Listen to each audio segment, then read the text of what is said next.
Welcome in, everyone, to the Gaming Outpost podcast. I love hanging out with friends, talking about what's going on in digital ministry. And today, I get the privilege of bringing in Chino Mage, who works alongside of me over with the Church Digital.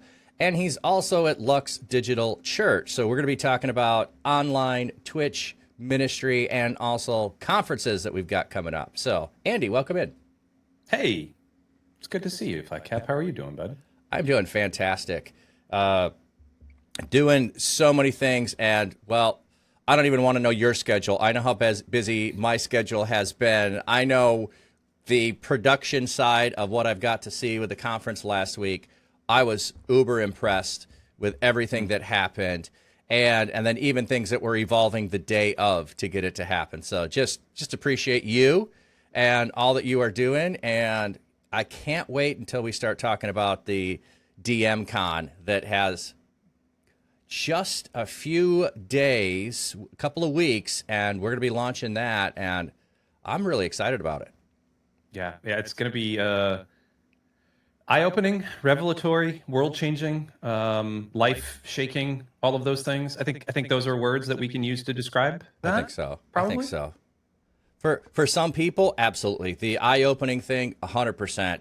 Life-changing, depends on the person. But, yeah, I am now going to be one of, not just the host, but giving one of the keynotes. And I'm getting really excited about that. I wasn't sure if I wanted to step in and do that. And since last Wednesday, it's just really been formulating. I knew the outline. So... But before I'm just teasing this because we're not going to talk about this yet. We're just teasing this. We're gonna back up and talk about how did you get on to Twitch to begin with, because that's where I start my conversation with everybody is how did you end up on Twitch? Were you just watching people because you loved video games? Were you jumping on press and go to start with because you wanted to stream video games? What brought you over to Twitch to start with? Yeah, well, here, let me give me 1 second here. I need to bring your audio up. Oh, no problem. Oh, you know what? I can do this for you on my side as well. I often have to adjust it for the guest. That helps a ton. And then let me turn off my audio monitor. And then let's just see if that's a little bit better for our team. Could you go ahead and just test something for me? Just let me know if that's working now. Yeah. All right. So I'm just going to read what Nightbot said. Do you consider yourself a missionary in digital spaces? Have you thought maybe God is calling you to be one? Well, we're here to help equip people to become digital missionaries. Go to theChurch.digital/EDM. Fill out the form and let us know what you'd like to explore in this calling. You like my voice there? I see you giggling at me. That's great. No, you're doing such a great job there, Flatcap. Okay. Thanks, man. Okay. We good on your side now? Hold on, we've got a mad echo here that I'm fixing. So give me 1 second. Oh, no problem. I hate the echoes. Echoes are such a pain. Yeah, I think I got it now. Okay, one more test. Read one more thing for me, and let's see. Fill out the form and let us know you'd like to explore this calling. Fill out the form to let us know that you'd like. Oh, wow, I have that in there twice. I'm going to have to fix that. Fill out the form. Why is this in there 3 times? That is super weird. It's it's like you put it in there and then you don't even end up reading it. Fill out the form to let us know you'd like to explore this calling. And then it's in there again, and then fill out the form to let us know you'd like to explore this more. It's like, okay, that's not 3 different things. It's the same thing 3 different times. Okay, I can shorten that for sure. All right, the echo gone? Made sense to you. We're gonna see. It says they're saying it's echoing big time, but I think we're good now. Zeph in the chat, could you tell me if that's better? Oh, you know what? I did not and Donna. Start share. Let me start share chat. I should do that too. Then I could see that. Oh, I think you're good now on my end, is what it says. All right. I didn't even realize we had shared chat. Man, this is the internet. This is pretty crazy, huh? Oh yeah, I remember 2 years ago when people were trying to use Twitch's setup, and they were telling it how bad it was to try to do it together, and then people were using Discord instead to work around stuff. Yep. It is much improved. The other thing I like whoever my guest is, I'm already set up. It doesn't matter. My link goes out. The new person comes in. It's all set. All I ever have to do is go, okay, where are you in your camera range? Let me adjust you on screen, because some people are centered and some people are not. And yeah, I'm awesome. I am super enjoying the streaming together feature here on Twitch. Yeah, once you get the bugs worked out, like, so I'm on a Mac. I'm streaming on a Mac right now. My PC is off. My PC is usually used for gaming. We could talk about streaming here in a minute, but my PC is reserved mostly for gaming and other things. I have like a very souped up Mac that I use here for video editing and audio editing and all those other things. And Mac is beautiful, except it doesn't have built-in audio routing like the PC does. And it's a pain in the absolute tuchus. And so you have to install a third-party app. Most of the other things on a Mac are great. But like on the Windows, you can just go down to the mixer and you can like just route things wherever you want. You can install VB, or you can install, Voicemeeter Banana or Voicemeeter itself to do virtual cables. Mac, you have to circumvent that with a couple of things. Anyway, so I was just doing that on the fly. And it looks like everybody in Twitchland is good to go. So, hey, Flat Cap, thanks for weathering the storm there with me. Oh, you know what? I have had a couple of podcasts early on where it took us a half an hour before we could actually have the conversation, because we thought we had it fixed. Then we went live, and then Stream let us know, no, you guys are messed up. And so I still have the problems regularly when I jump on. And so, yeah, I got lots of patience for that. And man, that just shows off your skill level, and I'm glad that you are in charge of conferences and not me. Yeah, absolutely. All right, let's. Sorry, you asked me a question, and I was paying attention half, and now I'm back, baby. That's all good. That's all good. So I like to start with, how did you end up on Twitch? And part of that is because people that might be listening to this might want to share it with someone they know in their church, in their real life, that just take encouragement from, how did you start? Because the stories are so vast and different, of different people's exposure and draw to Twitch. Some people are drawn to it. They grow up with it. Other people find it later on. And, we got Druzy Shop dropping in. Dude, welcome in. You've been on here before. Now we got Chino Mage, and both of you are going to be at the conference. See, I'm just going to keep teasing this, and then we're not going to talk about it. So go ahead. How did you get connected with Twitch to start with? Yeah, I obviously gamer way back. I remember Twitch when it was Justin TV. I used to watch a lot of illicit soccer streams on Justin TV, where it would be people just kind of, they'd take an HDMI cable into like a converter box, and then they would just point a phone at it sometimes. And what's up, Druzy? And and so through there, I watched it transition to Twitch, and then I was always kind of in the background watching, lurking. My account has been around since 2015 or 2016 or whatever it is. It's been a while, and so I was constantly watching a couple of dudes play. I'm a gamer, but I'm also kind of a strategy nerd gamer. I never really thought I was, I like action games and I like I like RPGs as well. Let's put that out there. But strategy games in particular, games like Crusader Kings and Europa Universalis and Stellaris, a lot of those like Paradox, and then Football Manager as well. And games like that, for whatever reason, organization Football Manager, you mean soccer for Americans? Football, yes. Yes, I was just clarifying, because I don't want anyone thinking you're playing Madden if that's not what you're playing. No, and I'm going to be honest, like, I don't even really like Madden. I like college football, the college football games, so NCAA up to 14, and then college football 25, good games. But anyway, so I was kind of watching all that, and then around about 2019, I was a worship pastor up in the Atlanta area, and we moved down from Atlanta to Tampa, where I currently live. And I took a job as the digital pastor for a large multi-site church down here. And going from worship to digital is interesting. But one of the things I started doing on digital was like, hey, there's this Twitch thing. I'm just going to like, I've been watching Twitch, but I've never really been engaging with it. And so I really started diving in, and really kind of I'm not like a huge streamer. Most of the games that I want to play, people aren't watching. Like, I'm going to stream. I think the most I've ever streamed to is maybe 100 people, and that wasn't even on my channel. It's typically like 15 to 20 people. But it's strategy games. It's just hanging out. I regularly run a live stream on twitch.tv/LuxDigitalChurch, where you're currently live. I regularly run a stream over there called Chill Machino, and it's just like rating things and doing all that. I'm more of a podcaster. I'm more of a presenter that way. But I started getting involved with Twitch a little bit more. And actually, back in 2021, it's Wednesday in New Zealand. Wow. It is. Skinny Kiwi, tall, skinny Kiwi. That Dateline thing.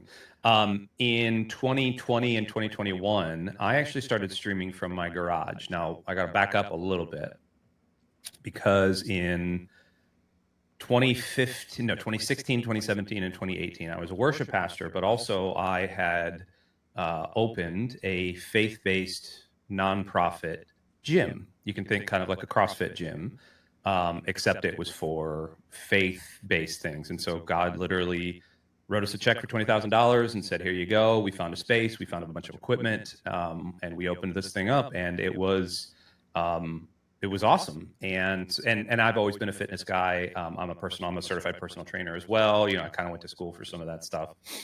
And so I was like, I've been really involved in the intersection of faith and fitness, and trying to figure all that out. And so we opened the gym, and it was great. And we handed the gym over to one of our volunteer trainers in 2018, so I could go back full time into worship ministry. And then, and that gym would have been going if COVID wouldn't have killed it. Like, it was running for a good 4.5 years, which is awesome.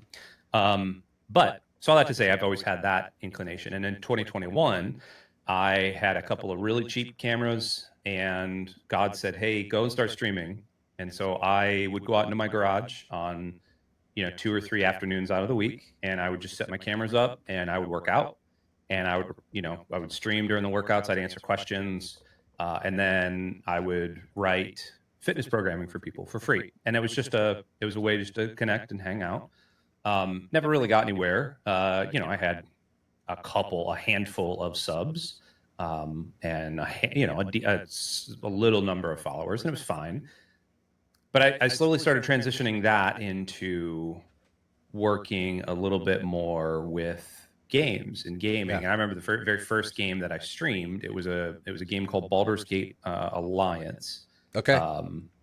Which is a really bad game.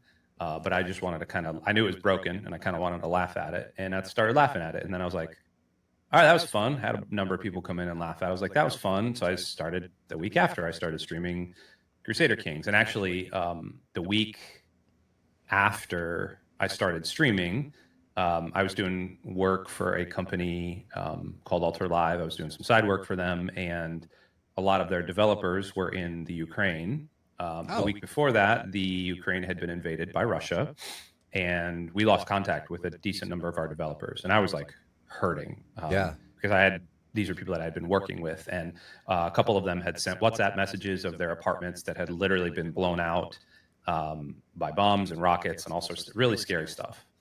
And so I started playing Crusader Kings, and Crusader Kings, for those of you who don't know, is this, like, how do I put it? It is a strategy game that you essentially are a king or a ruler of a fiefdom, a dukedom, a duchy, a kingdom, whatever. You can start as big or as small as you want, and you essentially are making all of these decisions, and you are warring with factions, and you're marrying people, and there's subterfuge and murder and love, and it's a lot of fun. And I decided, you know what, I'm angry at Russia. And so I started as this little Ukrainian duchy, and I was streaming it. And I was just streaming it was called Ukraine Can Into Russia. And so I started just streaming Ukraine taking over Russia. And it was a lot of fun. I had a lot of people join, turned into a YouTube series.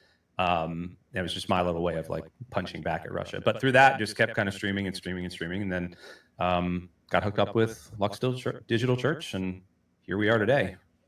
Yeah, I didn't know all of that. I mean, I knew about the going and doing the gym and moving in that direction. And I love those pieces of things that seem like, well, that was not a success.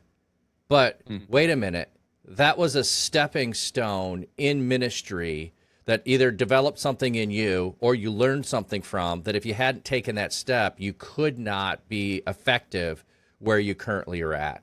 So I love that. And yeah, on Twitch, the whole live streaming workout, I see people that are doing it and they do get a small community. They are not going to blow up in the same way that other people are. What I love what you were doing in that was engaging with people that were watching you. Because, hey, I could be doing it along with you the same way I could be with a video. But when I can't do it right, I can't ask the video, what am I doing wrong? I could have asked you to help me. Like, I'm struggling with this. How do I correct this? What are the things that I can do? The community aspect is one of the most valuable things for me that happens on Twitch that doesn't happen on every place. So that's cool. And then I didn't know about the connections there with Ukraine. Have you been able to, after things settle down, get connected with everybody and find out that they're safe and things are working, or have you lost track of some and not had any answers? There was 2 of them. So there was, how many? There were 8 developers in the Ukraine. 6 of them were guys, 2 of them were females. The 2 females reported in a couple of weeks later. 2 of the guys reported in a couple of weeks later.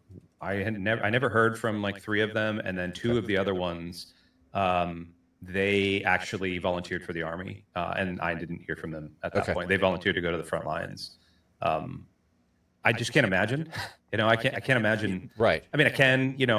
I'm a red-blooded American. If somebody attacked my soil, I would like to think that I would be ready to answer the call. But man, just having your literal apartment windows blown out. Oh yeah, it was a heavy. Yeah, like my heart was really hurting for them at that time. Yeah, I've been overseas at times where staying with insecure compounds because of some danger, not the level of war danger, but some danger.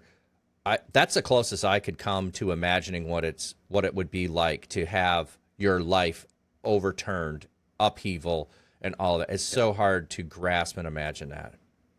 Yeah. And the weird thing, like, for me was at the time I was like 37-year-old white American living in suburbia, north of Tampa. And I'm going like, I don't know how to help because I've always had a huge heart. So I'm originally from Michigan, the great state of Michigan, Go Blue. where you hail from. That's right. Go Blue.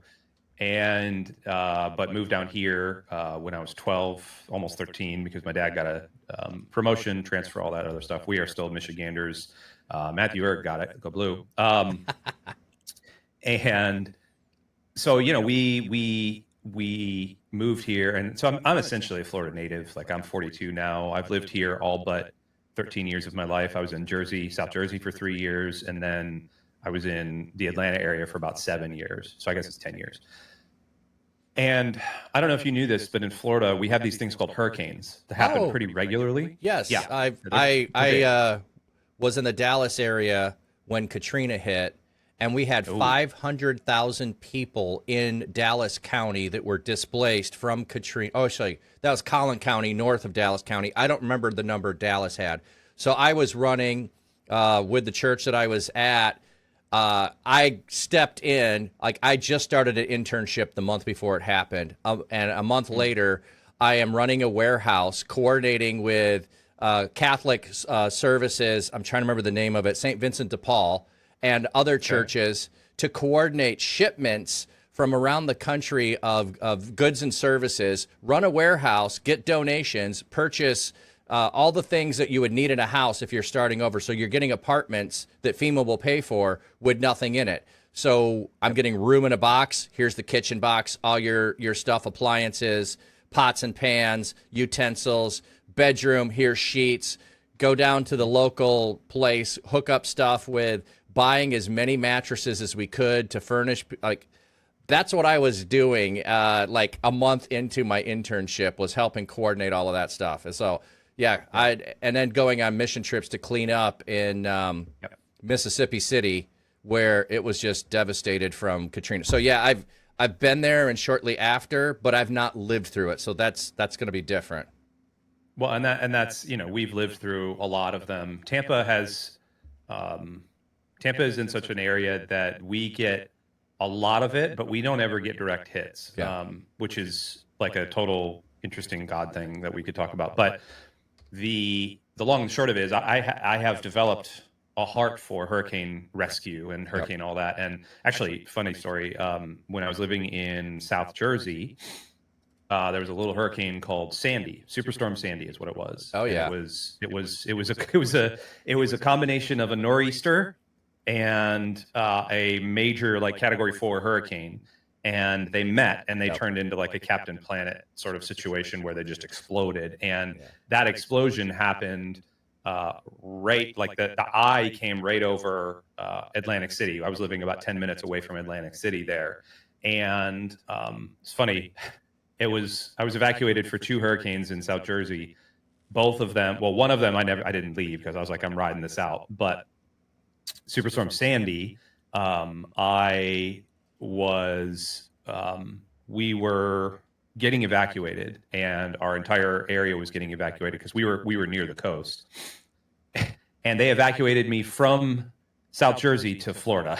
It's like nowhere do you ever go to Florida to get away from a hurricane. But it was crazy. I was the last flight out of the Atlantic City airport flying to, I could only get a flight to Fort Lauderdale, which is about 4 hours from Tampa. So my dad was going to drive down and meet me and then kind of pick me up and bring me to their place.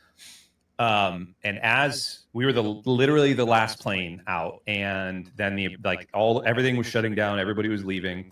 And so the plane, and I was a fine flyer up until this point. But the plane starts, it starts its thing. And even when it turns onto the runway, you can feel it starting to shake. And I was like, oh crap. And so it lifts, and both, the front wheel got up and it was fine. The back 2 wheels got up and then and slammed into the ground. And just slammed right back down and got up. And the whole time we were just like all over the place, like getting up through the clouds and all this other stuff. And we get up and we finally crest the clouds, and we finally crest up over the storm. And I look out to the left. So we're flying south. I look out to the left, which is west. And we're over about DC finally. And I look out and I can see that freaking hurricane. Like I saw the eye, we were flying over this hurricane. There's an eye, it was the most surreal thing I've ever seen. So went down to Florida, came back a couple of days later, and the entire area was wiped out. I mean, it was one of the worst things and so me having this oh gosh, I need to help. I got to figure out how to help. I was helping to organize, kind of like you were doing in Mississippi City, like cleanup efforts and mucking out houses and trying to find shelters and just all of that. Because I was fortunate. I was in a really crappy 2nd-story apartment, so nothing happened to me. I lost power for a couple of days and lost all the food in my fridge, but that was it. There was no flooding or anything there. It was bad. Anyway, I say all that to say, you had asked about Ukraine 18 minutes ago. Part of where our makeup and our family is we want to be able to help, and we just couldn't help the Ukrainians. We just couldn't. I couldn't rescue them, and that's why I streamed video games, killing Russia. Well, it is interesting too. I think this is a piece of it as well that we'll talk about at the conference of who is the one that you're called to reach, because I think part of it comes from your life experiences in some way will break your heart for certain groups of people or certain circumstances that people go through. And that's good. I have very often been in, response to disasters. I've gone in after tornadoes. I've gone in after hurricanes. I've gone in after hailstorms. I've done a lot of things like that. So my heart goes in that direction. But I also have had experience where you go to places where, you know what, this is a different world, and they don't have the opportunities that you do. And so I've always felt like I had the opportunity in seminary to probably go on my first mission trip, and I am going to get training that other people will never have access to. And I really felt a responsibility from that moment on that I've been given the gift of knowing how to and spending time learning, studying the Bible. I need to do more than just preach, because that's what I'm called to do. But I'm a steward of the education that I've received. So I need to give that to others who will never have an opportunity like I do. So there's just some of those moments in life that just put you on a course on some level that your heart just either responds out of compassion or it jumps to be able to take action when you see opportunities. Yeah, absolutely. By the way, Boots, yes, they let anybody on these shows. Thanks, buddy. I appreciate that. I haven't had Bootstraps on here, so I don't know. We'll have to find out if they'll let anybody on here. Yeah. That seems like an interesting invitation there to Mr. Bootstraps Boots, Mr. Campfire himself. So that's awesome. So you talked a little bit about what you were doing and then getting connected with Lux Digital Church. How did you get connected with the Church Digital? Was it because I know there was around about that same time in some circles getting connected with the Church Digital? Yeah. So in 2019, when I started as a rookie digital pastor, I'd already been a pastor for about 10 years at that point, but it was all in worship and, gym and all that other stuff. And so I had reached out to a couple of guys that I knew that were kind of doing some stuff. Aaron Magnuson was a big guy, and he was out in California. And he and I started talking, and he introduced me to Jeff Reed. And I jumped into some sort of Facebook group with Jeff and Tom Pounder and Jason Morris, and is kind of this legendary old school, the OGs of digital ministry group. Jay Crando was in there, all those guys. And I guess Jeff had put out a call for like, hey, I'm starting a Bible study. Does anybody else want to join us? And I was like, yeah, sure, whatever. And it was all digital pastors, or digitally minded pastors. And so I was in a Bible study in, I don't know, August, September of 2019, all the way up through February of 2020. And then a little, the COVID pandemic decided to rear its ugly head and shut everything down and turn our worlds completely upside down. And so as a digital pastor, that was the most stressful time I've had in ministry. Yeah, but it was absolutely go time. And Bay Hope, the church I was at the time, was just so cool. Allowed us to just experiment, and we turned into a television studio, and it was a lot. But so in that kind of interim, Jeff had reached out and said, "Hey, I'm starting to put content out there. Would you be willing to be a content partner for the Church Digital?" And I said, "Yeah, sure, whatever." And so I started writing blogs, and I started doing videos and providing podcasts and content and things like that, doing a sort of different podcasts about some of the unique things we were doing, and just kind of started, I was just there all the time. I was just kind of a fixture in the content. Never really like working with the Church Digital until about 2022, right around there. Jeff came to me and said, "Hey, I would love for you to be part of leadership. We're taking a couple of new steps here." And I said, "Yeah, sure, cool, let's do it." Oh, prayed through it first, and then said, "Yeah, sure, let's do it." And so came in as like the, I don't know, title. This, Flat Cap. Titles are kind of fluid in the Church Digital. Martinx_7 just followed. Hey, Martin, thank you for the follow. Love that. Thanks, Martin. So started as like doing content and then operations and then all sorts of stuff. And then eventually, I've just been around. I've just kind of survived whatever else has happened, and been around, doing a lot of video and a lot of content and a lot of operations and financial decisions. And I'm I guess technically the COO, maybe. Again, I titles don't I really never matter. can keep the letter straight. It's C something. Doesn't matter. You know, Chief, Yeah, Chief, Andy's going to do it, officer. Chief, we can't Chief do dude. it because Andy doesn't think we can do it, officer. I'm just That's throwing me. I'm the shade no. at you, buddy. I'm the no guy. I am the guy that says no when somebody says, "Man, that would be really cool." It's like, yeah, that's Yeah, great. but- Where are you going to get that money from? Yeah, where- how are we where going to you do gonna get that? the money from? Yeah. Exactly. Nah, but- Exactly. But actually, with Lux, I actually got tied into Lux before that, and so kind of right at the same time. Yeah, around so the I same was time. running with both of these digital streams of thought at the same time. Yeah, it is great to get to the point where we can just joke around because we know each other well enough and we've hung around with each other well enough. Because when it's like, okay, you've been over here, but I haven't. Am I stepping on your toes if I say or do whatever? There's no toes. And There's no toes. there's no toes anymore. We'll just stomp on them if we want to. Yeah, exactly. Exactly. Okay, so like normally I would keep going with all of that, but we are here to talk about the conferences that we have. So Yeah, buddy. why don't we quickly touch on the ones that aren't gaming, and then we'll spend the bulk of our time on gaming. So we did our first conference back in April and made our foray into that. I was hosting over on the VR side, which, oh my goodness, I was so out of my element over there. And then we had Alter Live, which we broke. Or sorry, it wasn't Alter Live, was it? Was that the platform? Okay. Broke it. We broke it.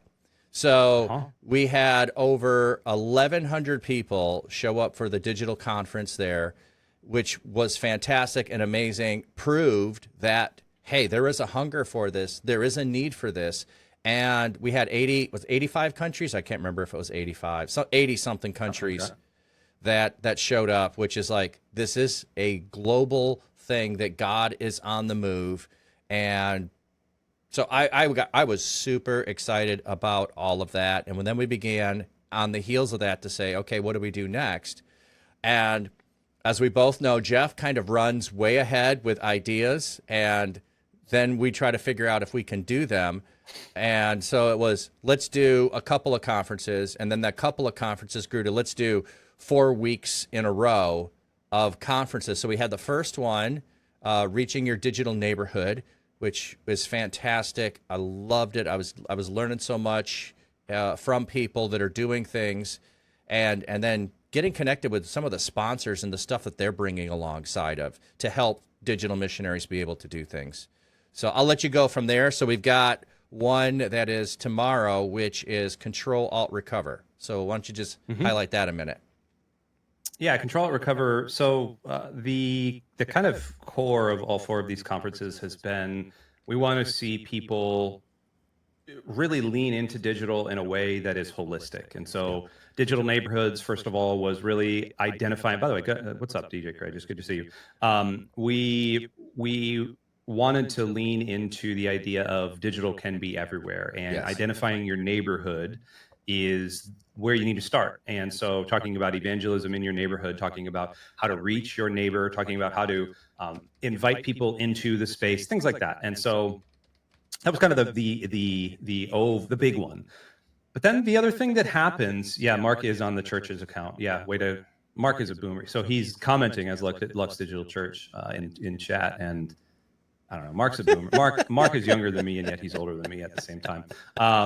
But so tomorrow, Control Alt Recover is actually all about soul care. And so usually what happens with pastors, with ministers, with people that are doing digital is that they keep running and keep running and keep running, and then they burn out. And well, it's also the digital community does that. Like, that's one of the things. Yes. If I'm going to make it, I have to grind. I have to put 12-hour days in. 12 hours aren't getting it. I got to put 16-hour days in. And like, ministry is always tempting to do that regardless. And I think digital ministry is really easy to give into that thought process of, I have to do more. And then shaving every space that will give you rest out of it, so trying to do more work. Yeah. And the problem with that is that we don't know how to recover. Yeah. We don't know how to come back from that. And so that leads into addiction, pornography, drugs, lust, all sorts of, sin, whatever you would. Sin is sin is sin. We end up falling into those things. Yeah. Boots says this: digital is bad with rest. Digital is so fast paced, and yet it is bad with rest, but it's fast paced. And so it is a double-edged sword. And so what we want to do is Control Alt Recover is really give you the steps and the practical things, the practical tools for walking away and being able to be refreshed and being able to rest and being able to really step into recovery. And a lot of times when people hear recover, and I'm actually doing a keynote on this tomorrow, a lot of times when people hear recover, they think, oh gosh, I have to go through AA, or I have to have some big drug problem or whatever. And I am a former addict. I'm a recovering addict. You're never a former. I'm a recovering addict. And one of the things that we will always have to do, the idea is that we have to have some sort of big overriding sin. And if we don't have that, then we're disqualified from recovery. And it's like a lot of times when you're talking to a pastor, or a pastor is talking to a congregant, and they say like, oh, how'd you come to Jesus? And sometimes that congregant will say, I've just grown up in the church my whole life. And, I kind of feel bad that I don't have any big bombastic stories. And what we're here to say is, like, first of all, every story matters to Jesus. Like, as long as we're following him, the word of our testimony is that we are testifying that Jesus is Lord and Savior. Easy. But with recovery, we all need some form of recovery. We all need some form of rest and recovery in that. And we all have something that is chasing us. We all have some sort of sin that has been chasing us. We all have some sort of foible or fault. This is just unfortunately, how we are in a fallen nature. And so what Control Alt Recover is designed to do is to show you, A, that everybody needs recovery, and B, that the tools are just incredibly close. So that's tomorrow. That's free. You can sign up over at missionary.digital right now, or theChurch.digital. You can continue to sign up. Like I said, that's free. You'll get all of the things. That's from 9 or 11 a.m. Eastern until 3:30 Eastern. I don't know the time. Later. I just show up. Yeah. And I stay until it's over. So it's all good. Yeah. I'm just pushing buttons in the background. It's okay.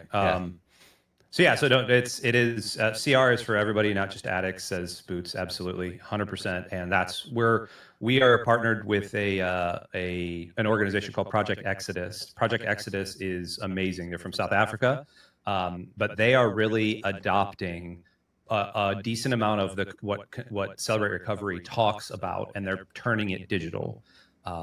And they're really, really good at that. And so I highly recommend signing up. It's free. You can hang out all day. And so that is...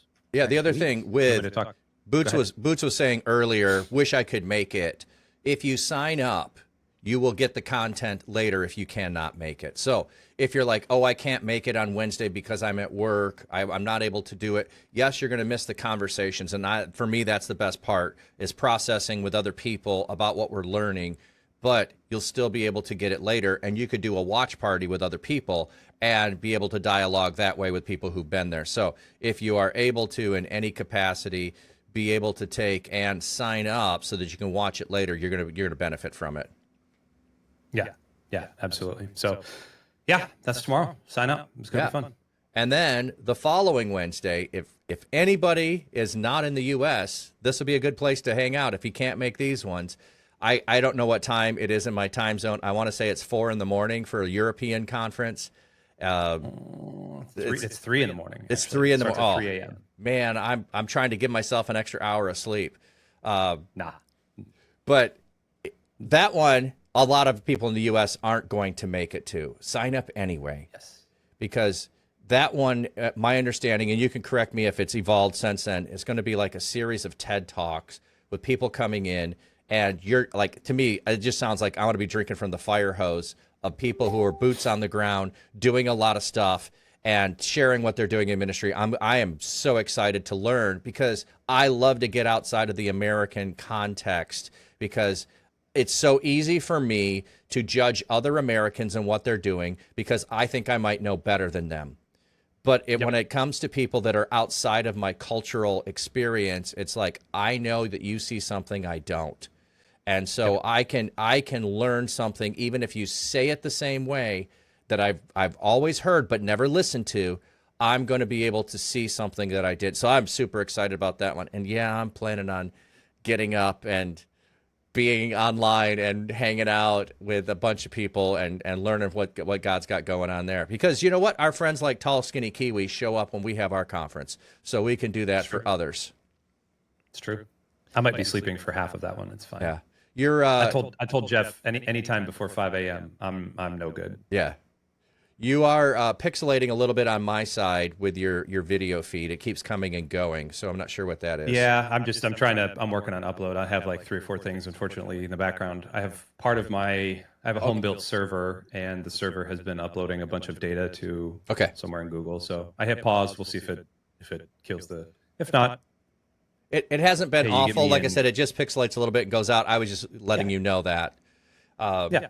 So those are the 2 that are coming up, and now we'll get to the gaming podcast, or the gaming summit, the DMCON, and it's like, how many names can we come up for the same event? I mean, let's keep going. But unlike the other ones at which we are on a platform where we're going to go in, we are just going to go straight into Discord with the gaming summit with DMCON. That's where it's going to be, and we haven't built it yet. So Andy and I will have to figure out building that. But because we're not busy enough, we're here on a podcast instead of spending time building it. But it'll happen. It's going to be cool and exciting. And I don't know, Jeff, when he was saying, what should we do conferences in the fall? Where do we have the greatest number of people in our community that we can lean into and gather them together? And gaming was one of those. And we have a growing community on Discord. Not everybody on Discord is in gaming, but we've got this intersection with gaming. So let's lean into that. And you and I got together to talk about what could it be. And I just kind of said, here's some thoughts I have. And then we just kind of leaned in that direction so a little preview here of, I don't know who I'm called to reach. Okay, so let's help you figure out who you're called to reach. Who is the one that is there that you need to take the point on that nobody else can reach, but you are the one that God has uniquely gifted to be able to reach? And then it was like, well, then how do we know if we're reaching them? So that'll be the next phase of it. So we'll go from who are we called to reach to how do we know we're reaching them? And then you and Druzy are going to be focused on, which I'm super excited about the 2 of you doing this and tag teaming. How do we set the table for being able to do that in community? How do we set the table in Discord, in Twitch, where you are reaching them? And then we're going to have experimenting. How do we learn and grow and do new things? And so that's kind of like a quick snapshot of the whole thing. And your video is totally cut out on me now. So that's crazy, because I'm watching it right now. It just looks like a big potato. Let me see what I can do on my end here. You keep talking. So anyway, the whole point of it, and you're feeling the 8-bit Chino Mage Whitebeard. That's hilarious. The 8-bit, which old man bias here. I do not play Minecraft because it looks 8-bit, and I grew up and 8-bit was the best we could do. And I'm like, I'm not going back. I don't care if it's a great game. It looks 8-bit. I have no interest in it because we can do so much better than that. Anyway, you can send all the hate mail to Andy on that one. So please, yeah, please do.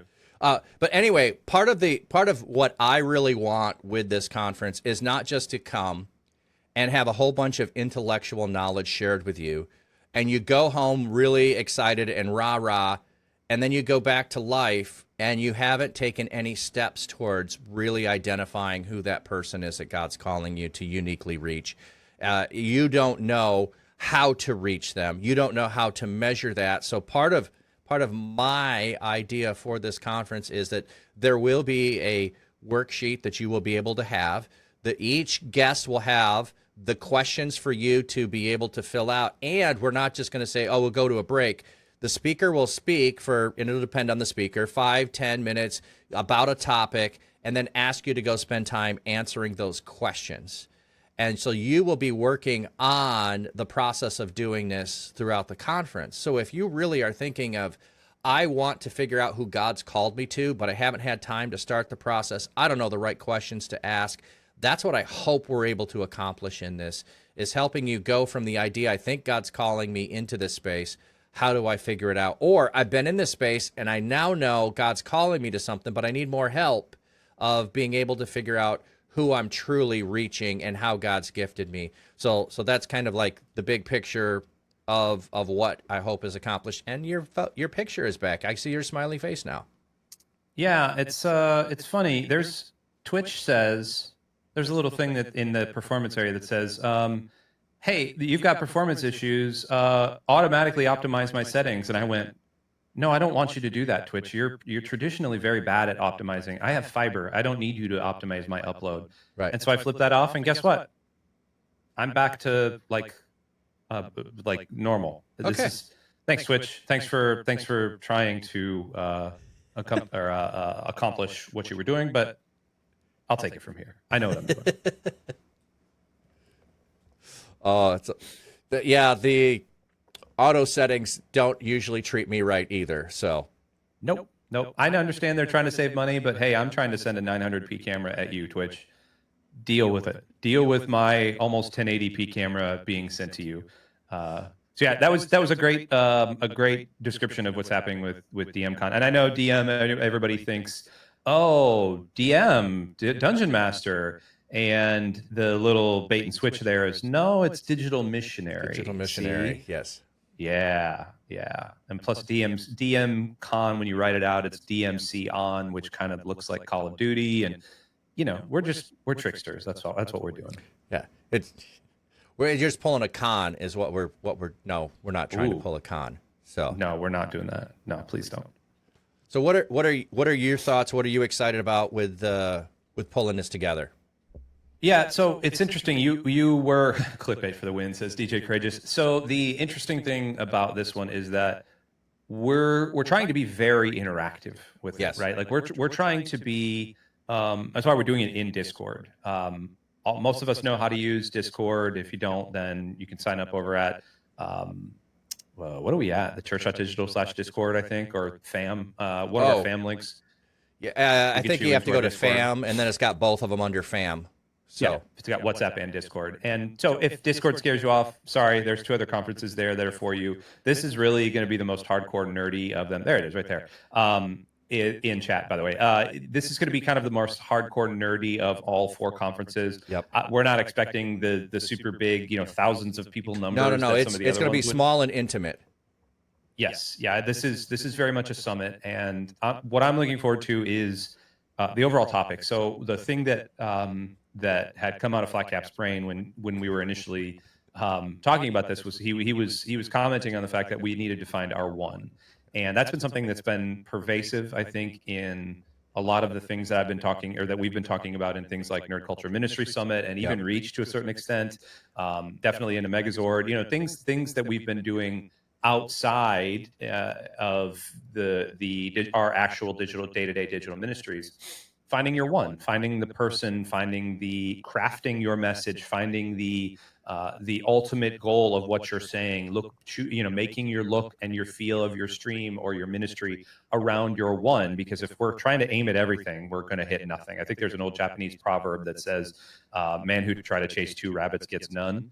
Oh. And which is true. Yeah. Like if you're hungry and you're trying to chase 2 rabbits, you're not going to get any of them. You need to chase 1 rabbit. And so, we need to find our one. And so that's literally what we're talking about with all 4 of our breakouts or our sessions, excuse me. We're talking about finding our one. Yeah.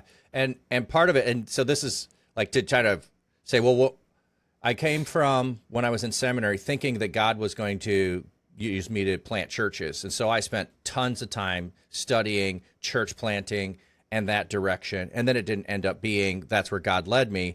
But I learned a lot, and it's really around, and the best one to describe this, I think, is people know Saddleback. And so Rick Warren talked about Saddleback Sam. I mean, it became part of the culture. Mm-hmm. Now, I don't know that anybody in the church was actually that Sam that he had in mind, but it didn't matter because everything they did within the church was crafted to reach Sam. So when you were crafting something, you would then ask the question, what would Sam think of this? How would Sam react? Would this connect? Would it resonate with Sam? And so that was the kind of like, okay, so let's take it from there. Let's walk it through step by step. Once you know you have Saddleback Sam, how do you know you're actually reaching? Because I might think that Sam would react to this in a certain way, but I don't know Sam well enough to really do it. So I got to keep evaluating what I'm doing. Does it connect with Sam on what I'm doing? Because if I'm reaching someone that's a different generation than I am, if I'm reaching someone with different cultural experiences that I am, but I'm called to them, I can't just rely on my gut feeling or my own assumptions about things. I mean, even to give you an example of the school that I grew up in is not the same school that my brother grew up in. I grew up in open campus, leave for lunch, go drive my car, park on the road, and walk into campus. And oh, by the way, growing up in Michigan, I had my shotgun in the back of the car so I could go hunting before or after school. I can't remember if it was 5 or 6 years later, my brother is on campus. It is shut down campus, locked security guards go through metal detectors. We grew up in the same town. He's just a half a decade behind me, and he grew up in a different culture. So the two of us talking about our high school experience have totally different high school experiences. I have to know his experience and not assume, well, you went to the same high school I did, so you must have the same life experience. It's not true, even for my brother. So that's part of why I really want us to help think through that and say, no, I have to look at everything I'm doing through the lens of the person I'm trying to reach. Yeah. Yeah, and it's incredibly interesting to watch influencer culture that has taken over in such a way that we don't even realize it. So, for example, you go on TikTok or Instagram or YouTube or whatever, and you see an algorithm that is highly targeted to you, and that's the magic of TikTok is that you get the algorithm that is targeted to you, but there are hundreds of thousands of other creators out there that you're not seeing because they're not targeted towards you. And that is, again, that's the persona that Whitebeard was talking about in chat. That is, it's marketing 101, right? Like you try to find your market fit. Yep. When you go on the internet, and some people on Twitch and some people, ministries and churches in particular, they're terrible for this. We're going to give everything to everybody. We're going to have a kids service, and then we're going to have our Amazing Grays thing for 65-year-olds and up. We're going to have our singles ministry. We're going to have our couples ministry. We're going to have our youth ministry. We're going to have our student ministry. We're going to have our K-5 ministry. We're going to have all these other things, and that's all well and good. But your church, those are just programs designed around what? What is the family that you are serving? What is the community that you are serving? Is it because if I walk into a church and I say, okay, you've got a kids program, but you've also got an elderly program, but you've also got like a hospice care program, but what is this church? Is this just kind of a community church, or is this a church that is targeted towards reaching me and my specific needs? They're both fine, but what we want to train people to do online is that you have to target things, or else people are just a click away. They are an X away from leaving your stream if they don't feel like it's for them. That is what TikTok and Instagram and YouTube have done to us. I routinely will find myself clicking into something and then 30 seconds in making a snap judgment and being like, I don't need this. Yeah. Like, this is not for me. This is not my look or often feel. make And that then I'm snap out. judgment of, am I in, am I out, on, this is going to sound bad, but even the person that comes on and they are slow in telling me what they are going to deliver to me. I'm sorry, you spent 3 seconds and I don't know what it is, and I'm already scrolling because you didn't engage me, you didn't pull me in, you didn't hook me. It's like, I know how to judge that side, but I don't know how to create always what I want. Yep. And so 100%. But you were touching on something, and since I'm teaching EDM and we just covered this morning, and this might end up in my talk, I'm going to give a little sneak here. You were talking about the needs that people have, reaching the need. So Barbara talks about this. I'm not going to give all of the needs that people have, but one of them is a need for belonging that people might have. One of them might be a thing that people might need acceptance. They might need hope. They might need freedom. So, and there's, I think, 12 of them. I'm not going to give you them all. You'll have to come to the conference or you have to do EDM. But if what I produce meets your need, you will keep coming back. And so as a physical church, what I want to do in my community is find out what is the need of the community. And one way I might do that is to realize we have a lot of homeless people. We need to put a homeless shelter up. We have a lot of people that are struggling to meet the ends of putting food on the table, and they're really struggling for their kids to get food on the table. Let's have a backpack program, and let's put food in kids' backpacks, and every Friday the kids pick up a backpack full of food, so they got food all weekend long. These are things that I've actually participated in when I've been in local churches. So it's like you identify a need, and then you go and you meet the need, and you reach out to the need, but there's more needs than just physical needs that people have. And so while I'm online with people, I can't always be meeting their physical needs, but they have other needs that are going to be emotional needs. They're going to be spiritual needs. And so what am I providing for them is a part of, I think, who you figure out your one is what need are you meeting? What does that person have for a need? How do you reach them? Yeah, absolutely. The cool thing about what we're trying to do with DMCON is that we're trying to show people that it's not super difficult to create your one either. It is not. I think a lot of people walk into strategy sessions and they're just like, man, I don't know. I just like to stream. I just like to hit go live. And if you do, then there's your one right there. Your one is just the casual that's just coming in and saying, hey, I just like to stream. And that's fine. But usually when God has called you to something, God has called you to an actual community, an actual corner of the ministry. I look at, you got Peter and Paul, right? Like the original two dudes that were doing it. And Peter was called to the Jews and Paul was called to the Gentiles. And yes, way different, there's subsects and sections and all those other things. And so it's tough to compare us, you and I, mortal people, with the immortal Peter and Paul, right? But at the same time, it's the basis of where ministry starts, where actual Christ following ministry starts, is knowing who you are called to. It's why we talked about an hour and a half ago, it feels like we were talking about hurricane rescue for you and Ukrainian rescue for me and hurricane relief and things like that. Those are the people that's the communities that break our hearts, is we can provide real tangible service to those that have lost their homes, that need to have things mucked out. Well, when you're called online, you need to have your one, even if it's your game, if it's your community, if it's the table you're setting, even if you're called to switch communities, which Boots asked that question a little bit ago. He said, what are your thoughts on the fact that God calls from one table to another and how to recognize that? Like, that's a huge thing. That's a good question. You want to spend a little time on that? We can do that. I would love to. I missed that question. It's a great question. Yeah, and he might have been asking it rhetorically, but he followed himself up by saying how to know the switch before burning out, forcing something, and I think that's the key right there. So I'll be completely honest with you. Like, I'm running real close. I'm crispy. I had a long conversation with Mark, our lead pastor, this morning. And it was a friendly conversation, but in that conversation, he said, hey man, you're a little crispy right now. And crispy means I'm not fully burnt out, but I'm running on that edge. And there's a whole lot of reasons for that we don't need to get into on this stream.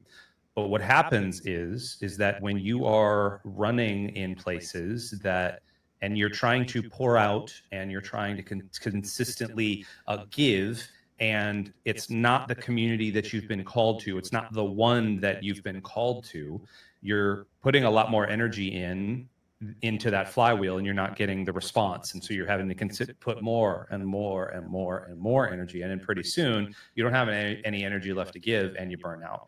Well, the problem with that is that we have so many pastors that are walking away from ministry because the idea of, well, I just got to keep sacrificing. It's a Messiah complex, right? Like, I'm a pastor. I save people.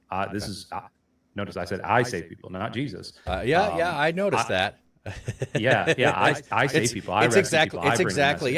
You become the persona that you want people to say about you.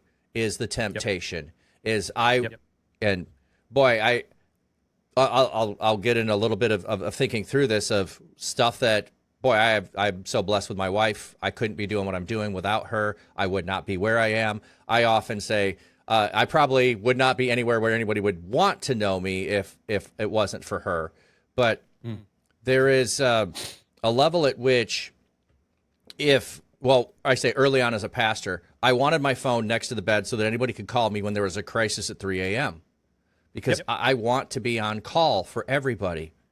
Well, what began to happen was we'd be on vacation, but it would just be visiting family. It wouldn't be like we're going to Disney World or we're doing something that people think of as vacation. We're just visiting family over Christmas or summer, and somebody would pass away. Well, okay, we'll go back a couple of days early. We weren't doing anything. We were just spending time with family. So I got to go back for the funeral. I got to go be with the family. So then my family would have to take that. A couple of times it would be like, I'm going to go back. You guys all stay. I'll come back and get you later. We'll figure that out. It would be stuff like that. But my wife at one point was like, it'd be great to go on vacation and have you on vacation with us. And so it's kind of been that thing that is why, like if people like watch and I talk about vacations, I'm going to an all-inclusive resort out of country or I'm going on a cruise. It's not because I think those are the most fantastic things in the world. It's because I can give my wife what she wants on vacation, which is me putting the phone down, locking it in the safe, and nobody gets a hold of me for the entire time we're gone. Because otherwise, the temptation to be needed and to be there for everyone is so easy to fall into that here's the steps I have to do to protect myself from it. Yeah, absolutely. Boots says the question comes from me leaving the 2-year league table community that was set. So we have, and Lux, Pastor Dalton, Pastor Druzy, I don't know if he's still hanging out, it's Druzy, but he has done a tremendous job with our community, setting a table. And actually, he and I are going to be hosting a talk, and it's going to be me interviewing him on how he did that, essentially, because it's fascinating.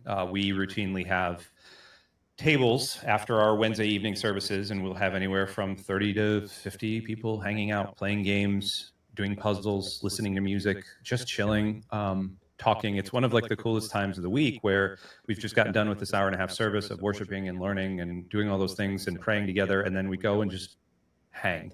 And I think a lot of churches, physical churches, want that. They want that lobby thing. That's what they crave, and they miss it. And yet here at Lux, we get people to go from Twitch over to a Discord server, and people just hang. And it's great.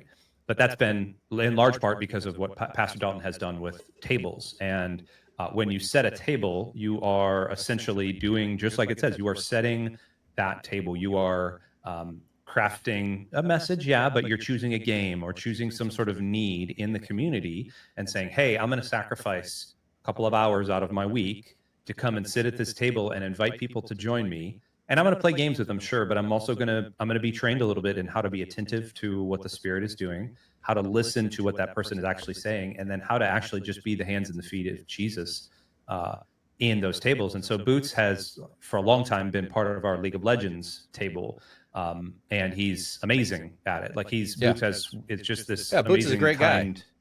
Oh yeah, he's one of my favorite dudes around, and I know he was feeling a little crispy as well, and so he can kind of chime in on this. But from all the outside looks, he kind of stepped away from the league table, and that was needed for him, at least from outside. He's changing jobs. He's doing all sorts of other stuff. And obviously, we're not losing him in the community. He's just kind of transitioning to a different part of the community. He's still part of our Vanguard, which is kind of our frontline volunteer coordination effort, which is awesome. But, it's healthy to have the emotional intelligence that he has that I think most of us pastors don't have, because, again, go back to the Messiah complex. We're real stupid. We run on the edge of burnout all the time. Because we want to be needed and we want to be validated, and we miss where our validation is actually coming from, which is Jesus.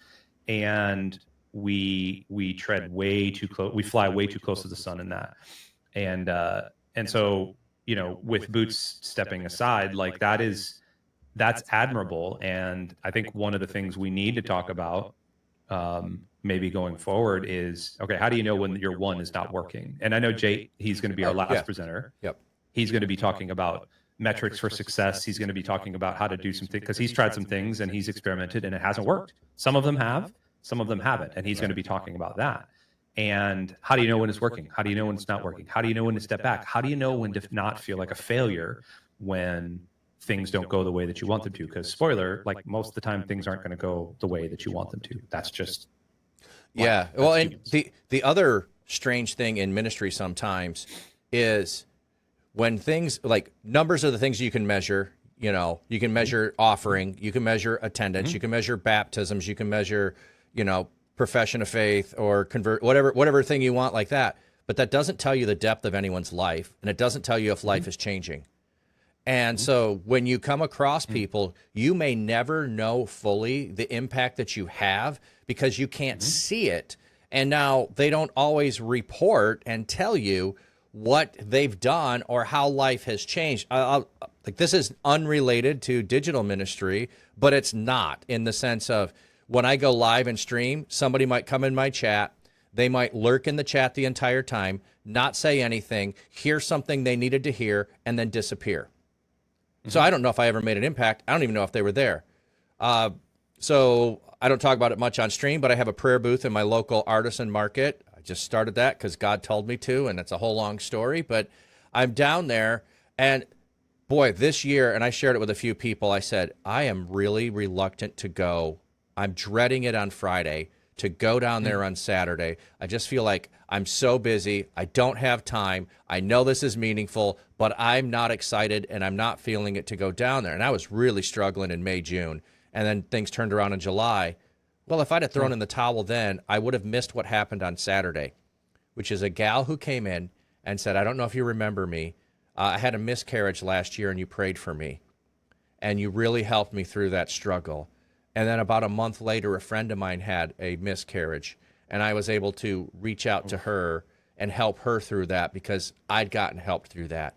And then she said, oh, by the way, this is my 3-month-old that I got pregnant after all of that. Now, if she never came back, I don't know any of that. Okay, so I got to get the joy of that on Saturday because she showed up and shared it with me.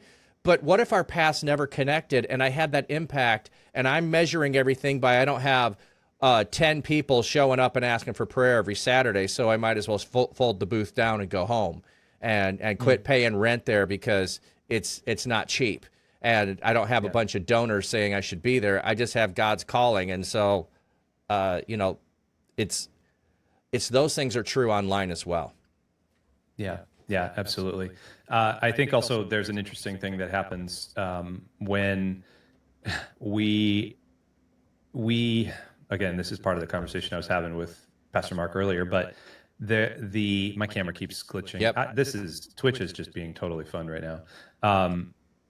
There's a fine line that we have to walk as ministry. I'm going to say professionals, but people that are in ministry. It doesn't matter what ministry we're doing, right? Whether that's being a full-time pastor, whether that's being a content creator, whether that's just like being a small group leader. We don't actually know. You said this. You don't know the impact you're making. Yep. Seed planting is one of the least rewarding things that there is. Oh yeah. Farmers get the opportunity to reap what they sow. Pastors do not. Ministers do not. Most of the time, God gives us little tastes every now and then. Just like your story there, which is fantastic, but most of the time we don't know. Oh yeah, most of the time. That's a rare exception that something I've had 2 of those this year from last year that have come in. That's it.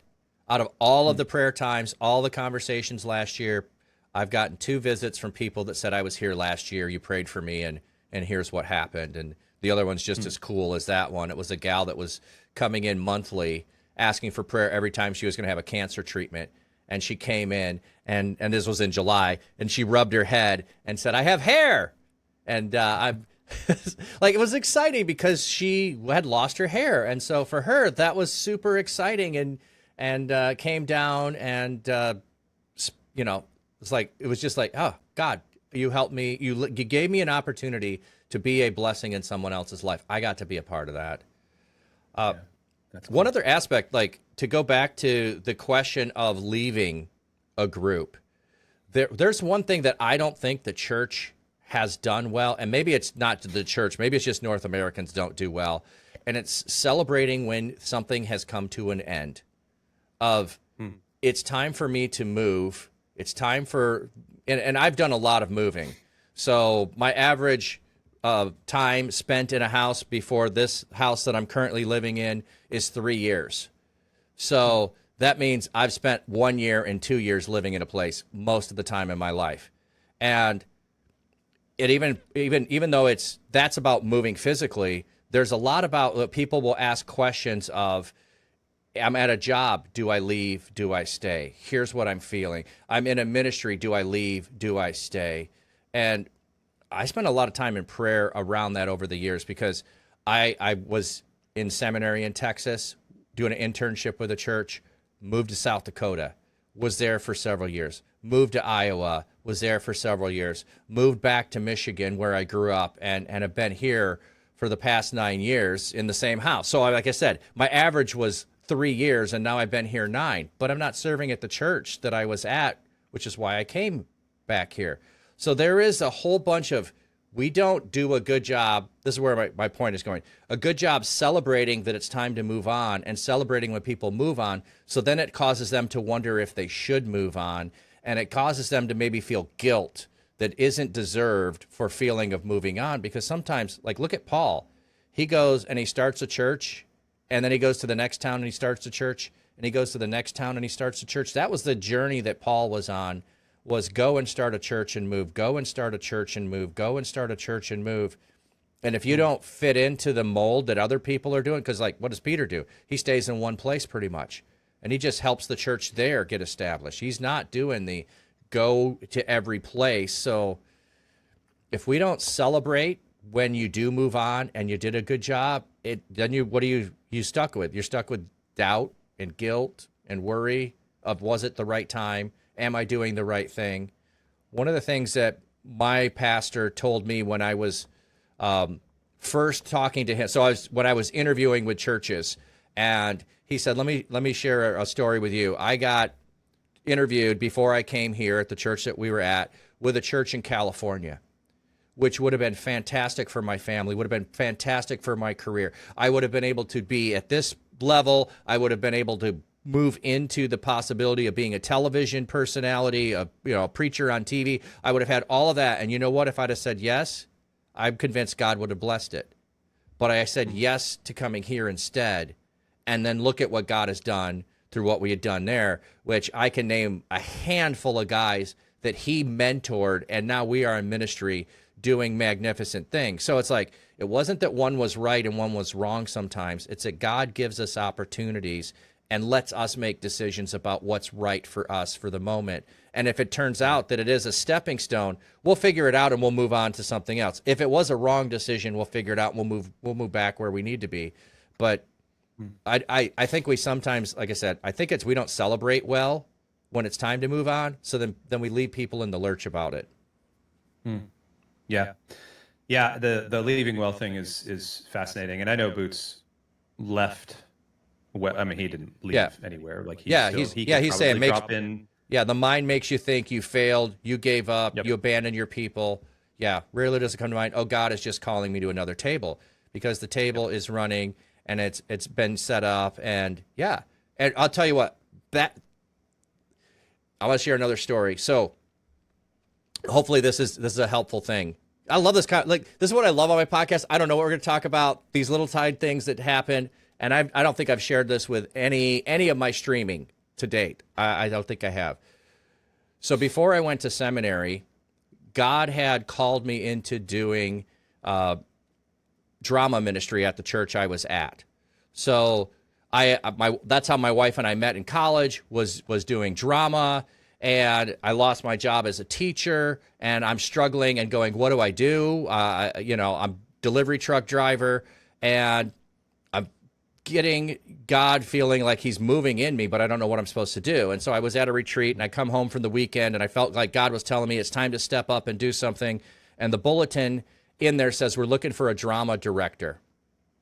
And I just had this thought of, what do you mean, God? I can do something that I love and enjoy and do it as ministry? It was like a totally foreign concept to me. So I step in to do that. And it's the most joyous thing from thinking about that, but it's also the most sad state when I recall ministry because I did not prepare to leave. Yep. I stepped in, and I stepped in such a big way that over the 3 to 4 years I was doing it, I started by taking Willow Creek scripts and then rewriting them because they're written for 5 people and we only had 3 microphones. So then I step in and I'm directing, I'm acting, and then I'm rewriting, and then, oh, you know what, it's just easier to write from scratch. So I'm writing dramas, I'm directing dramas, I'm acting in them, and then I called the seminary, and the call happened so quickly, I'm gone within 3 months to go to seminary. I didn't prepare the church for my absence. Everything that I had built disappeared overnight. And I don't mean I built like it was my legacy, but it was like it was blessing people and they couldn't replace me and they moved on from it. And I feel like I failed because I didn't prepare for it to continue to go on. So, Boots, when you're saying it's still going on, you have done well, my friend. Yep. You have passed the baton instead of dropping it and leaving everyone in the lurch there. So I'm just going to say that sounds to me like you did a fantastic job. If what you were a part of establishing is well enough established that the foundation is there, that when God calls you to the next place to serve, it's still people being fed by what you established. So, and he did. Boots is awesome. Yeah. So he didn't fail in anything. But I understand when I went from worship pastor to gym owner back to worship pastor. Yeah. Definitely the feeling each time I transitioned into, and then even as a digital pastor, the feeling each time you transition into one of those things is, you couldn't cut it, you couldn't hack it, and that's not it. It's Jesus literally saying like, hey, book on that one's closed, just like you were saying, book on that one is closed. Yep. Let's open a new book, and that's how it is. Hello, Janie. Good to see you. Yeah. So anyway, I just like encouraging, it's one of the things I get most excited about is encouraging people, connecting people, doing that kind of stuff. So Boots, just, I would get people in my church who would say, why do you tell stories about yourself failing all the time? And I'm like, because I've made a lot of mistakes. Oh, yeah. And I want you to know I'm not perfect. And in digital ministry, I'm not perfect either. I get my tech sound problems, echoes we were dealing with. I get other things. But I'm going to be transparent because I don't want you to think I have it all together when I don't, and then you find out I don't. Well, then what does that do but erode trust? The same way I will admit when I don't know things. Where a lot of people feel like that's a horrible thing to say you don't know something. Well, what if I tell you the wrong thing and you find out I was incorrect? What does that do for trust? So, yeah. Hey, St. Bear, welcome in. Yeah, Street Bear. Not being not perfect is so embarrassing. The problem is when you live like Street Bear, he lives a perfect life, and so he just kind of looks down his nose at everybody.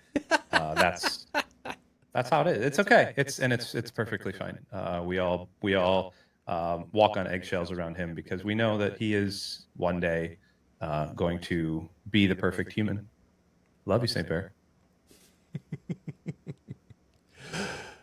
This is me smiling. Anyway, yeah. So come to the. I think all that is to say, come to the conference.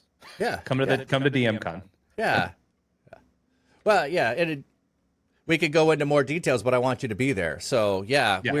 We're trying to give you where you are at. If you're starting, you've got a foundation we're going to help you build.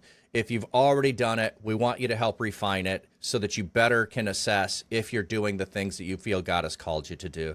And then we're always learning and growing and experimenting and doing new things. I think that's one of the most fun things that feels open in digital space, that I am an out-of-the-box push against things very easily in the church. And when I would throw things at my leadership, they would often go, well, I don't know if we can do that. We've never done that. I hate that problem. Like, sorry, just because we've never done it doesn't mean we can't. And just because we never have doesn't mean we shouldn't. Let's find out if this will be a beneficial thing. And the only way to do it is to try it. So, and I think that's kind of the way I ended up in working with the Church Digital was, hey, can you come in and be our relationship director? Just give it a 3 to 4 month try. And if it doesn't work, no hard feelings and walk away. And that was so freeing for me to say, okay, I want to commit, but I don't know if I'm the right person.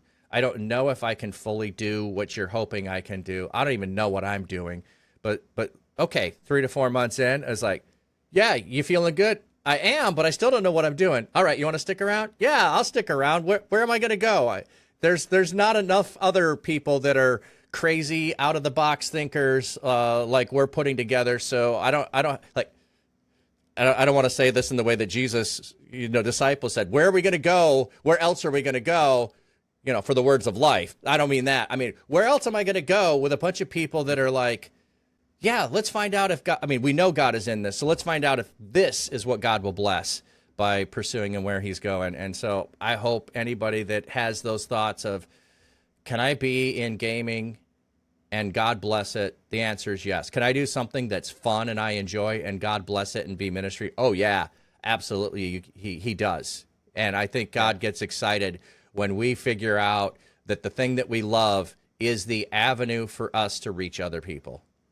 Yeah, and I don't want anybody thinking, oh, I already know my one, or my one is defined and this is not for me, because we're actually going to dive a little bit into experimentation, into refinement, into again, setting tables, creating community, creating a real bond and a real closeness for you and your community. Because that's the thing, I will give Jate a ton of credit.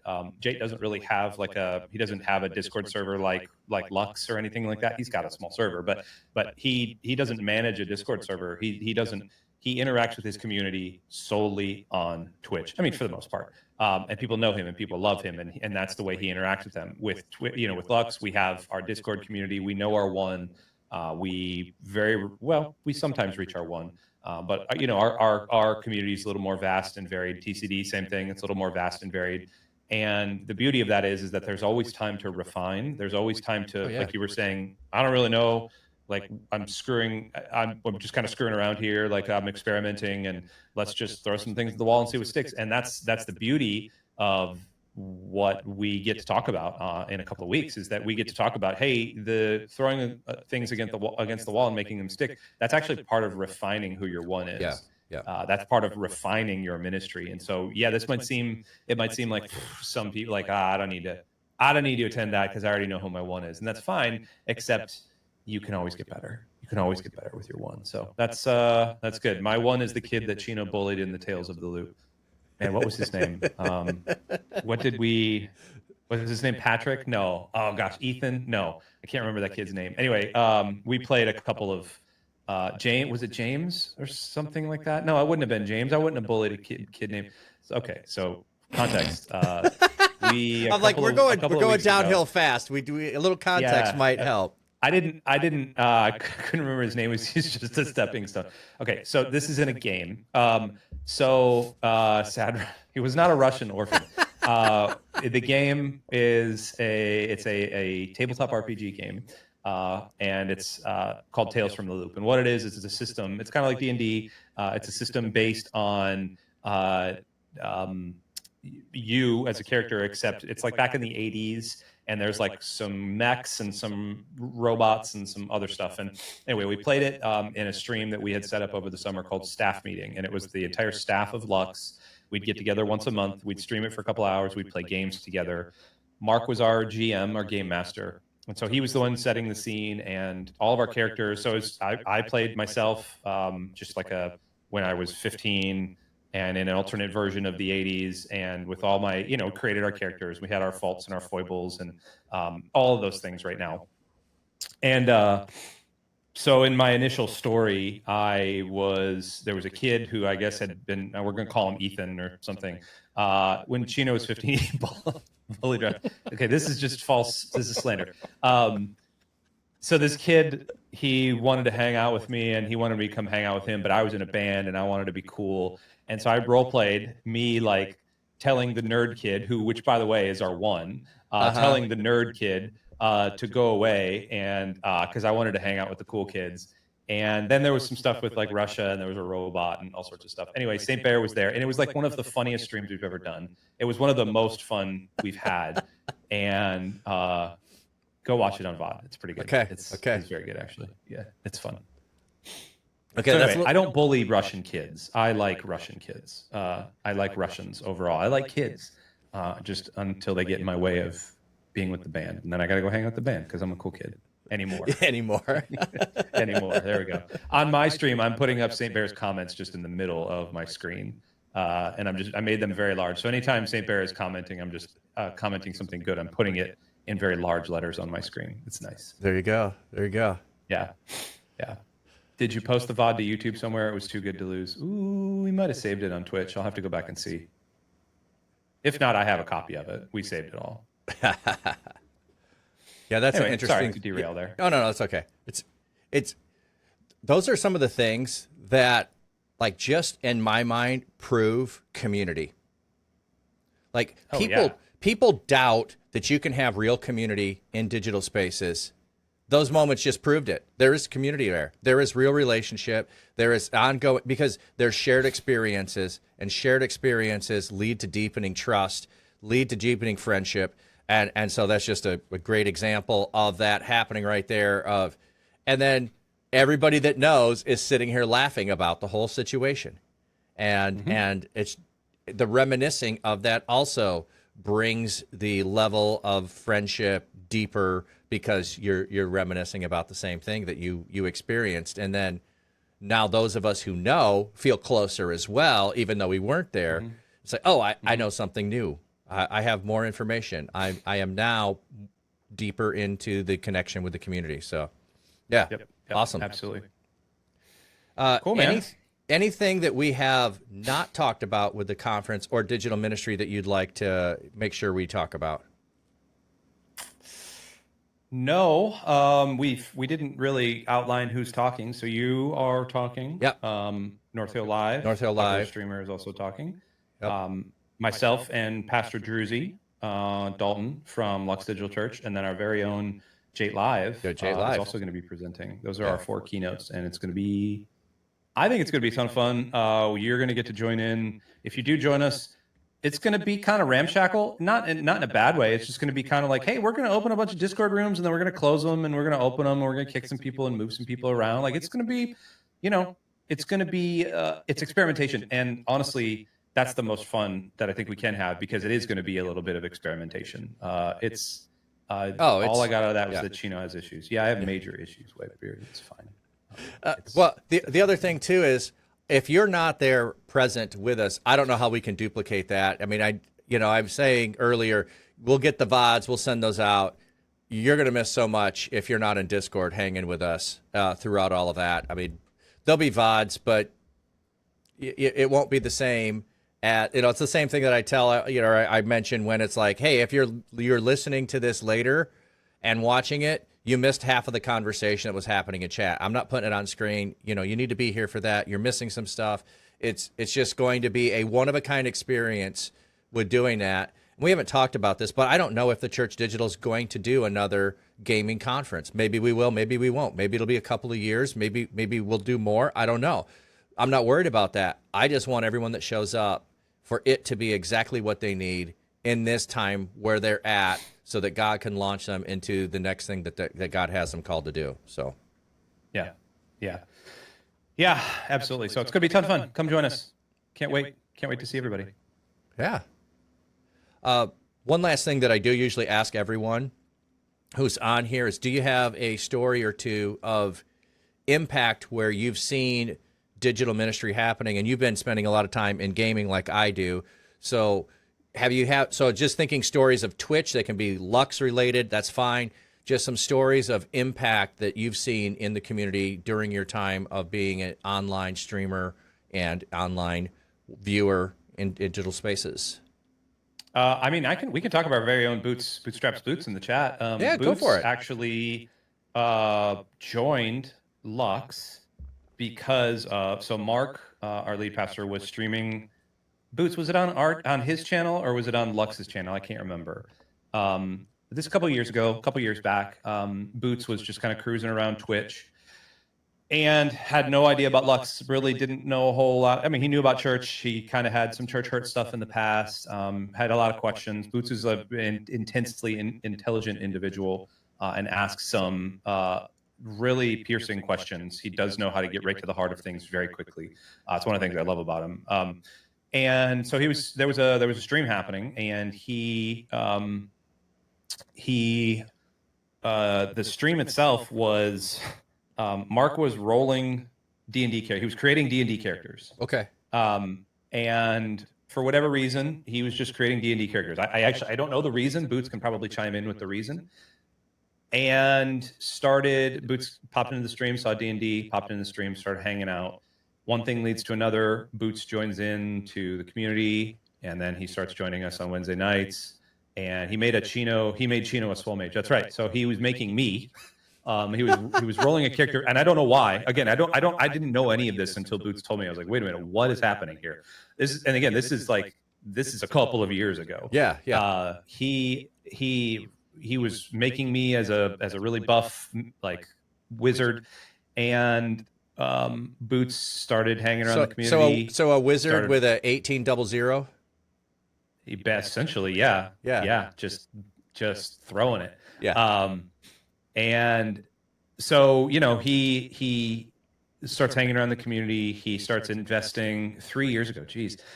He starts investing a little bit more. He starts getting invested into, he's got some issues in his, his personal life that, not bad issues, just stuff that he starts coming to the church and saying, Hey, I need prayer. And, we really started pouring into him and investing in him as he starts investing into the community. And over time, Boots has become part of the furniture in our Lux Discord. And I mean that in the best way possible. He is there. He's present. He's active in services. He's part of our Twitch mods. So on Wednesday nights, we have Twitch mods that hang out. Boots has joined us at NCMS last year. He led prayer for us during one of our services. Like I said, he's part of the Vanguard. This all happened because of one stream. Now this dude's life is it's a different path in terms of service and in terms of reaching into. And it's his story to tell. I'm not going to tell his entire story. Like I said, there was a little bit of church hurt there, and some things that were there. But by and large, his relationship with the church is healing. His relationship with Jesus is growing, and it's all because Mark was creating a bald pastor that could throw fireballs. That's how it works. So I love it when things work out like that. I can tell one quick story from my own go ahead. streams. So a guy, this is way back in 2021. There was a guy named Jordan, and Jordan was he was 17, and he just popped into one of my streams. He was in the Seattle area. And he question of the day: if you were furniture, what furniture would you be? Ooh, that's a good one. I'd be a sleeper sofa because I'm both a bed and a couch at the same time. Ooh, okay. So I'm like a transformer. How about you? If you could be a furniture, what would you be? I was trying to figure that out. I think I would be a bar table, so that everybody could sit around and have a fun time together. Yeah.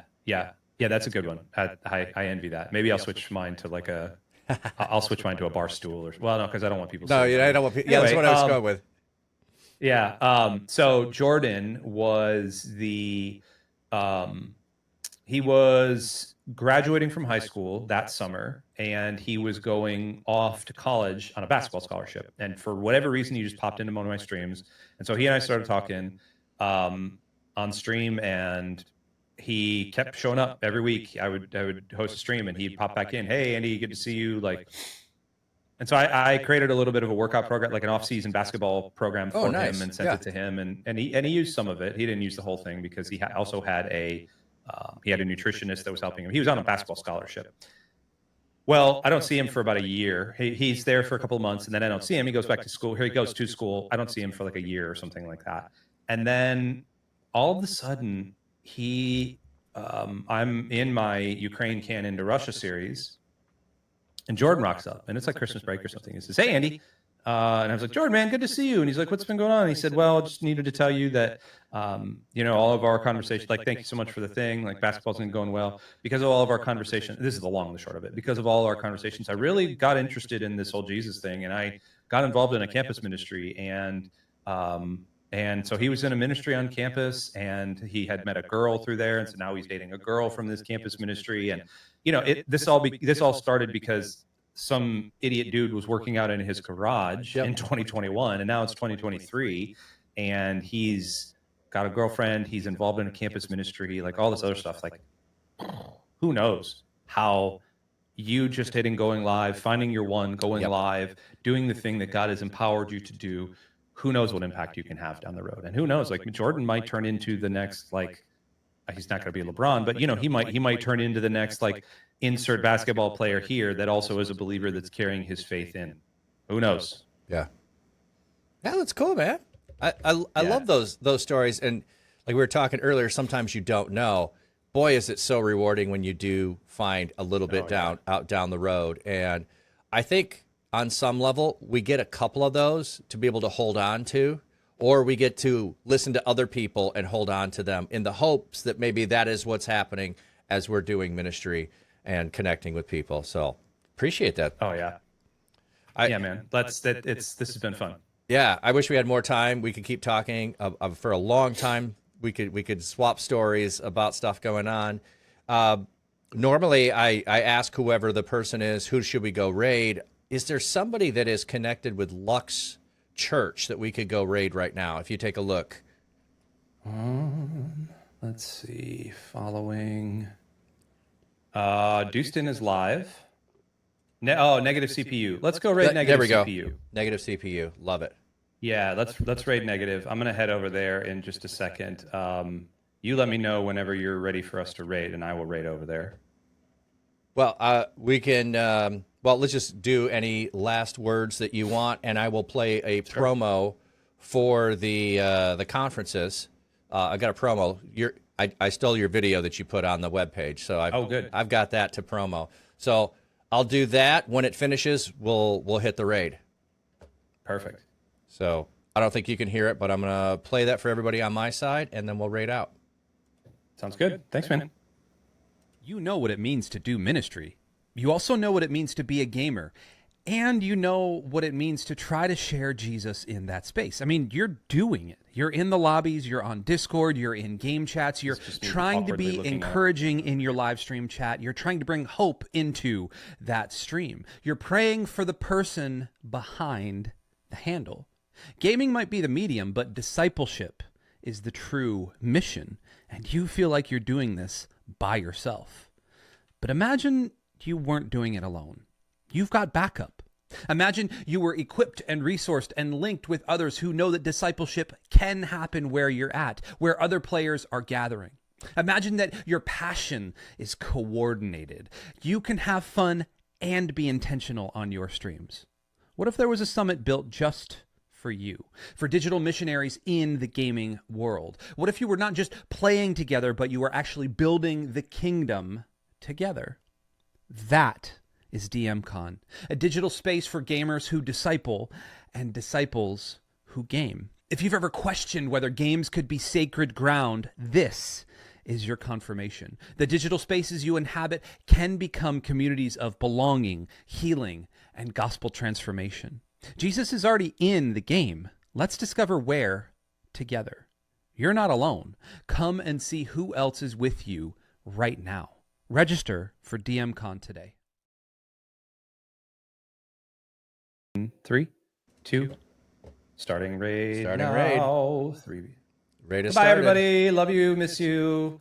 Thanks, Have fun over everybody. with, Mr. Negative. Yeah. Let's go. Have some fun. Bless other people. Have a great day, everybody. Oh, K-Man coming in. Welcome in, friend. Good to see you, K-Man. There we go. There's our raid. Boom. Done. Cool.